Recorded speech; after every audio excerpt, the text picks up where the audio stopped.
Assalamualaikum warahmatullahi wabarakatuh. Selamat datang di channel Kang Eko Metafisika. Nah, dalam video kali ini saya akan menjawab pertanyaan mengenai pertemuan antara jin dan manusia apakah akan menimbulkan gairah seks.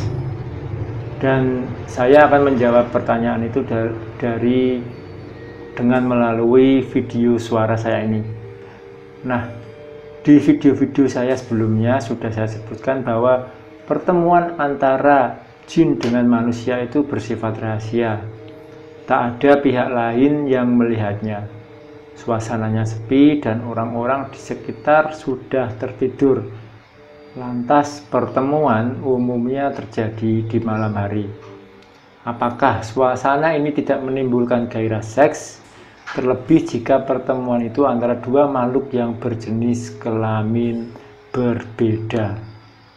Untuk menjawab pertanyaan tersebut, saya ingin menjelaskan kepada Anda bahwa secara ragawi manusia dengan jin bisa bertemu. Caranya, salah satunya harus ada yang mengalah masuk ke alam yang tidak alamnya. Maka sebelum jin itu menemui manusia yang dikehendakinya, terlebih dahulu ia menjelmakan diri dalam wujud manusia. Dalam keadaan jelmaan itu ia bisa berbuat apa saja dengan manusia, sehingga pernikahan atau perzinahan antara jin dan manusia bisa saja terjadi. Guru saya pernah mengisahkan bahwa pernikahan antara manusia dengan jin sering kali terjadi. Ia menyebut Ratu Bilqis, istri dari Nabi Sulaiman alaihissalam, adalah manusia campuran antara jin dan manusia. Tapi ini wallahu a'lam bishawab. Hukumnya pernikahan tersebut menurut agama masih sebagaimana yang dikatakan guru saya, bahwa menurut fatwa Imam Syafi'i, pernikahan antara jin dengan manusia hukumnya haram. Tetapi menurut Imam Maliki, hukumnya boleh. Atau untuk lebih jelasnya, saudaraku pemirsa semua bisa berkonsultasi dengan ahli agama.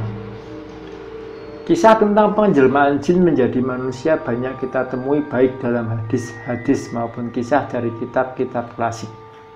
Dalam sebuah hadis yang diriwayatkan oleh Abu Hurairah yang diteruskan periwayatannya kepada Imam Bukhari, bahwa di zaman Rasulullah Shallallahu Alaihi Wasallam pernah ada seseorang yang ditangkap karena ketahuan mencuri kurma hasil zakat bulan Ramadan. Jin yang menjelma sebagai manusia tersebut kepada sahabat Rasul mengiba bahwa ia memiliki banyak keluarga dan kurma-kurma tersebut dimanfaatkan untuk memberi makan keluarganya. Oleh Rasulullah dijelaskan bahwa orang tersebut merupakan jelmaan jin jahat atau setan. Sedangkan kisah lain yang lebih dikenal kalangan orang Islam adalah kisah tentang Kiai Barseso, seorang alim yang diperdaya oleh jin ifrit. Jin memiliki kecenderungan menguasai manusia ketika manusia tersebut telah memperlakukan dirinya sebagai istri.